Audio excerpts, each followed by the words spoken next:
Hello friends, NTPC CBT 2 का 9 मई का सभी शिफ्टों का एग्ज़ाम हो गया दोस्तों, जिसका जो है मैं आपको बिल्कुल 100% एक्यूरेट आंसर के साथ जो है इस वीडियो में बताऊंगा। एक बात और दोस्तों कि जिन्होंने भी अगर चैनल को सब्सक्राइब नहीं किया है तो एनटीपीसी से रिलेटेड पल पल की अपडेट के लिए जो है चैनल को सब्सक्राइब ज़रूर कर दीजिएगा और बगल में ही आपको एक बेल आइकन यानी घंटे का निशान भी दिख रहा होगा, तो आप उसे भी जो है ज़रूर प्रेस कर दीजिएगा।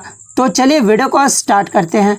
तो आज का जो आपका पहला क्वेश्चन आया था कि FRBM का जो है फुल फॉर्म पूछा गया था। तो देखिए FRBM का जो फुल फॉर्म होता है ना, ये आपका the fiscal responsibility and budget management होता है। तो ये फुल फॉर्म आपका करेक्ट आंसर होगा।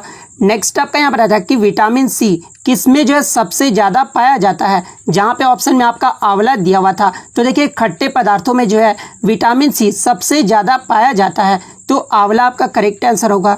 नेक्स्ट आपका यहाँ पर आता कि कलहण ने राजतरंगिणी पुस्तक ये जो है किस जगह के राजा के लिए लिखा था। तो देखिए ये जो आपका राजतरंगिणी पुस्तक था ना, ये कलहण के द्वारा लिखा गया था और ये किस जगह के राजा के लिए लिखे थे, तो ये कश्मीर के राजा के लिए जो है लिखे थे, तो कश्मीर आपका करेक्ट आंसर होगा। नेक्स्ट आपका USB का जो है फुल फॉर्म पूछा गया था। तो देखिए USB का जो फुल फॉर्म होता है ना, ये आपका यूनिवर्सल सीरीज बस होता है, तो यूनिवर्सल सीरीज बस आपका करेक्ट आंसर होगा। नेक्स्ट आपका यहाँ पर आया था कि कोणार्क के सूर्य मंदिर ये जो है कौन सी सदी या फिर शताब्दी में बना था, जहाँ पे ऑप्शन में आपका 10वीं, 12वीं, 13वीं और 11वीं दिया हुआ था। तो देखिए ये जो कोणार्क का सूर्य मंदिर है ना, ये आपका 13वीं शताब्दी में बनाया गया था, तो 13वीं आपका करेक्ट आंसर होगा।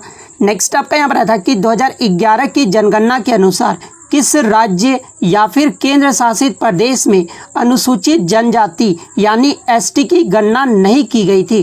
तो देखिए 2011 की जो जनगणना हुआ था उसमें जो ST का जो जनगणना है ये नागालैंड राज्य में नहीं किया गया था, तो नागालैंड आपका करेक्ट आंसर होगा। नेक्स्ट आपका यहाँ पर है इनमें से कौन सा प्रोटोकॉल फाइल ट्रांसफ़र से संबंधित है, जहाँ पे ऑप्शन में आपका STTP, FTP, SMTP और TCP दिया हुआ था। तो देखिए ये जो आपका FTP यानी फाइल ट्रांसफ़र प्रोटोकॉल है ना, ये आपका जो है फाइल ट्रांसफ़र प्रोटोकॉल से संबंधित है, तो FTP आपका करेक्ट आंसर होगा। नेक्स्ट आपका यहाँ पर आता कि अनुच्छेद 182 ये जो है किससे संबंधित है। तो देखिए ये जो आपका आर्टिकल 182 है ना, इसमें जो है विधान परिषद के अध्यक्ष और उपाध्यक्ष की जानकारी शामिल है, तो विधान परिषद के अध्यक्ष और उपाध्यक्ष आपका करेक्ट आंसर होगा। नेक्स्ट आपका यहाँ पर आता है कि राष्ट्रीय आपातकाल यानी नेशनल इमरजेंसी जो है ये किस अनुच्छेद से संबंधित है। तो देखिए ये जो आपका राष्ट्रीय आपातकाल है ना, ये आपका अनुच्छेद 352 से संबंधित है, तो आर्टिकल 352 आपका करेक्ट आंसर होगा। नेक्स्ट आपका यहाँ पर आता है कि इनमें से कौन सी नदी जो है नेपाल से निकलती है, जहाँ पे ऑप्शन में आपका गंगा, यमुना, सिंधु और राप्ती नदी दिया हुआ था। तो देखिए ये जो आपका राप्ती नदी है ना, इसका जो उद्गम होता है ये आपका नेपाल से होता है, तो राप्ती नदी आपका करेक्ट आंसर होगा। नेक्स्ट आपका यहाँ पर आया था कि स्कैंडिनेवियन ट्राइब ये जो एक विच कंटिनेंट यानी जो आपका ये स्कैंडिनेवियन ट्राइब है यानी जो जनजाति है ये कौन से महाद्वीप की है, तो ये आपके यूरोप महाद्वीप का है, तो यूरोप आपका करेक्ट आंसर होगा। नेक्स्ट आपका यहाँ पर आया था कि सिद्धि धमाल त्यौहार ये जो है कहाँ का है। तो देखिए ये जो आपका सिद्धि धमाल त्यौहार है ना, ये आपका गुजरात राज्य का है, तो गुजरात आपका करेक्ट आंसर होगा। नेक्स्ट आपका यहाँ पर आया था कि इनमें से 1988 में पद्मश्री अवार्ड और 2002 में जो है पद्म विभूषण ये जो है किसको मिला था। तो देखिए जाकिर हुसैन को जो है भारत सरकार द्वारा कला के क्षेत्र में सन 1988 में पद्मश्री अवार्ड से नवाजा गया था और 2002 ईस्वी में जो है इन्हें पद्म विभूषण जो है वो दिया गया था, तो जाकिर हुसैन आपका करेक्ट आंसर होगा।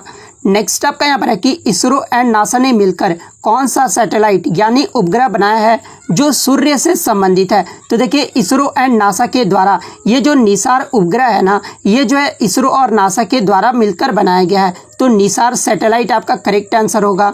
नेक्स्ट आपका यहाँ पर आया था कि MS सुब्बुलक्ष्मी का जन्म तमिलनाडु के किस शहर में हुआ था। तो देखिए MS सुब्बुलक्ष्मी का जो जन्म है ना, ये तमिलनाडु के मदुरै शहर में हुआ था, तो मदुरई आपका यहाँ पे करेक्ट आंसर होगा। नेक्स्ट आपका यहाँ पर आया था कि किस वर्ष में गोवा को जो है पूर्ण राज्य का दर्जा मिला था। तो देखिए सन 1987 में जो है गोवा राज्य को पूर्ण राज्य का दर्जा मिला था, तो 1987 आपका करेक्ट आंसर होगा। नेक्स्ट आपका यहाँ पर है कि भारत का कौन सा पड़ोसी देश जो है एरिया में सबसे छोटा देश है, जहाँ पे ऑप्शन में आपका भूटान, नेपाल, म्यांमार और पाकिस्तान दिया हुआ था। तो देखिए इस ऑप्शन के अकॉर्डिंग भूटान जो है ये एरिया में सबसे छोटा देश है, तो भूटान आपका करेक्ट आंसर होगा। नेक्स्ट आपका यहाँ पर है कि हेपेटाइटिस रोग मानव शरीर के किस अंग को प्रभावित करता है। तो देखिए ये जो आपका हेपेटाइटिस ए रोग है ना, ये मानव शरीर के लीवर को जो है प्रभावित करता है, तो लीवर आपका यहाँ पे करेक्ट आंसर होगा। नेक्स्ट आपका यहाँ पर आया था कि राइजोबियम ये जो है किस पौधे के जड़ में पाई जाती है। तो देखिए इसके ऑप्शन मुझे मिले नहीं है, लेकिन मैं आपको बता दूं कि ये जो राइजोबियम है ना, ये आपके दलहनी फसल के जड़ में जो है पाया जाता है। तो दलहनी फसल से कोई भी आपके एग्जाम्पल में दिया होगा ऑप्शन में, तो वो आपका करेक्ट आंसर होगा। नेक्स्ट आपका यहाँ पर आया था कि ह्यूमन डेवलपमेंट इंडेक्स यानी HDI 2020 में जो है प्रथम स्थान पे कौन सा देश रहा था। तो देखिए HDI 2020 में प्रथम स्थान पे जो देश रहा था ये नॉर्वे देश रहा था, तो नॉर्वे आपका करेक्ट आंसर होगा। नेक्स्ट आपका यहाँ पर आया था कि अटल सुरंग ये जो है किस किस को जोड़ता है। तो देखिए ये जो आपका अटल सुरंग है ना, ये मनाली को लेह से जोड़ता है, तो मनाली को लेह आपका करेक्ट आंसर होगा। नेक्स्ट आपका यहाँ पर आया था कि पाणिनि के द्वारा इनमें से कौन सी पुस्तक जो है वो लिखी गई थी। तो देखिए ये जो आपका अष्टाध्यायी पुस्तक है ना, ये पाणिनि के द्वारा लिखा गया था, तो अष्टाध्यायी आपका करेक्ट आंसर होगा।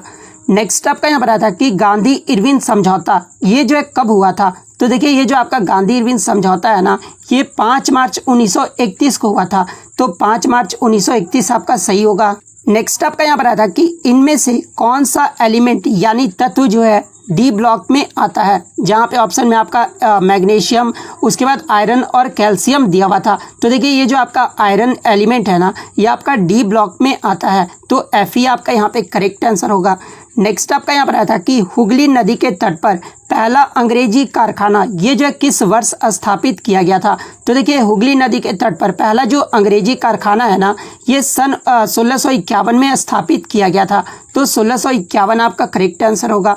नेक्स्ट आपका यहाँ पर आया था कि सबसे ज़्यादा काली मिट्टी जो है ये किस जगह पर पाई जाती है। तो देखिए सबसे ज़्यादा जो काली मिट्टी है ना, ये आपका डेक्कन प्लेट्यू यानी दक्कन के पठार पर जो है ये पाया जाता है, तो डेक्कन प्लेट्यू आपका करेक्ट आंसर होगा। नेक्स्ट आपका यहाँ पर आया था कि भारत के वर्तमान में मुख्य न्यायाधीश यानी CJI chief justice of India ये जो है कौन है। तो देखिए भारत के वर्तमान में मुख्य न्यायाधीश जो है ये NB रमन्ना है, तो NB रमन्ना आपका करेक्ट आंसर होगा। नेक्स्ट आपका यहाँ पर आया था कि भारत में गरीबी रेखा का सबसे पहला आकलन जो है ये किसने किया था। तो देखिए गरीबी रेखा का सबसे पहला जो आकलन है ना, ये लकड़वाला समिति के द्वारा किया गया था, तो लकड़वाला समिति आपका करेक्ट होगा। नेक्स्ट आपका यहाँ पर आता है कि भारतीय संविधान में संसदीय जो व्यवस्था है ये किस देश से लिया गया है। तो देखिए भारतीय संविधान में जो संसदीय व्यवस्था है ना, ये ब्रिटिश यानी यूके के संविधान से लिया गया है, तो यूके आपका करेक्ट आंसर होगा। नेक्स्ट आपका यहाँ पर आता है कि athlete Avinash Sehgal timing in federation cup 2021 यानी फेडरेशन कप 2021 में जो है एथलीट अविनाश सहगल का जो है टाइमिंग पूछा गया था। तो देखिए मैं आपको बता दूं कि अविनाश सहगल जो है ये महाराष्ट्र के रहने वाले हैं, और इन्होंने जो है 3000 मीटर स्टीपल चेस में जो टाइमिंग अचीव किया था, इन्होंने जो अपना ही खुद का रिकॉर्ड तोड़ा था, और इनका जो टाइमिंग रहा था वो 8 मिनट 20 सेकेंड रहा था, तो ये टाइमिंग जो आपका यहाँ पे करेक्ट आंसर होगा। नेक्स्ट आपका यहाँ पर आया था कि राष्ट्रीय ऑर्केस्ट्रा के संस्थापक कौन है। तो ये शंकर है, तो शंकर आपका करेक्ट आंसर होगा। नेक्स्ट आपका यहाँ पर आया था कि टाटा एयरलाइंस की जो स्थापना है ये कब हुआ था। तो देखिए टाटा एयरलाइंस की जो स्थापना है ना, ये सन 1932 में हुआ था, और कहाँ पर, तो ये मुंबई में हुआ था, तो 1932 आपका करेक्ट आंसर होगा।